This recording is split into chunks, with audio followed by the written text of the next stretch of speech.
Évidemment que je suis très inquiet, parce qu'on peut imaginer que Bayer, en rachetant Monsanto, il rachète l'actif et le passif, comme toute société, mais on peut imaginer que Bayer ait réfléchi à se débarrasser quelque part des procédures en cours. Il y a la mienne, mais il y en a d'autres aux États-Unis.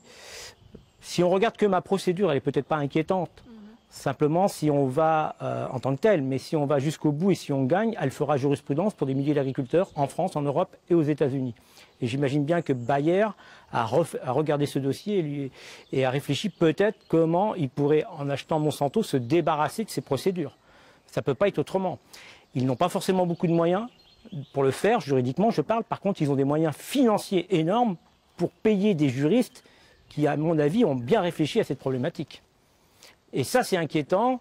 En plus, on voit bien, la stratégie de Bayer aujourd'hui, c'est d'oublier le nom de Monsanto. Monsanto est la seule entreprise dans le monde à avoir organisé contre elle-même une journée mondiale contre Monsanto. L'image de Monsanto, elle est désastreuse. Elle connaît, moi, quand je suis surpris, des fois, dans les taxis parisiens, on parle de Monsanto, ça parle à tout le monde. Donc Bayer, par contre, c'est une image plus rassurante. C'est quelqu'un qui fabrique des médicaments. Il ne fabrique pas que des médicaments, il fabrique aussi des fongicides, des pesticides. Et j'imagine que ça a été réfléchi. Monsanto se lave les mains? Monsanto se lave les mains, bien évidemment. Quelque part, on a fait du business, on a gagné de l'argent. Ils ont gagné de l'argent en faisant le PCB, qui aujourd'hui est interdit, qui est une molécule, ce qui n'est pas un pesticide, mais qui est une molécule hautement toxique, l'agent orange. Qui a été pendu au niveau du Vietnam. Le produit qui m'a empoisonné, c'est un produit qui a été interdit, qui a une procédure.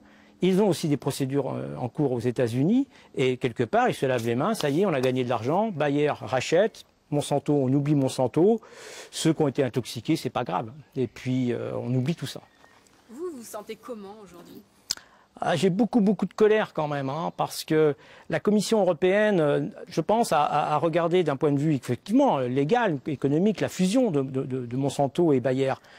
Je pense qu'il aurait été bien de regarder qui était exactement Monsanto avant d'accepter cette fusion. Parce que, quelque part, j'ai envie de vous dire, même les États-Unis sont en train de se laver les mains. On parlait du géant américain, ça va devenir le géant européen. Ça veut dire que l'Europe est prête à couvrir quelque part une multinationale qui a vendu et qui va continuer à vendre, avec le glyphosate par exemple, un produit toxique. Parce qu'aujourd'hui, le glyphosate, on ne peut plus le discuter. C'est un produit dangereux. Donc, quelque part, la Commission européenne a validé le fait que ce géant américain devient un géant européen.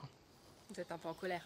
Ah, c'est plus que de la colère, parce que, je dirais, s'il y avait que mon dossier, si j'étais que la seule victime, ça serait peut-être pas très grave. Mais il y a des milliers d'agriculteurs et des milliers d'utilisateurs du glyphosate ou autres qui ont été impactés, qui vont être impactés par ces produits. Et quelque part, en ce moment, on est en train de valider et effacer tout ce qui s'est passé.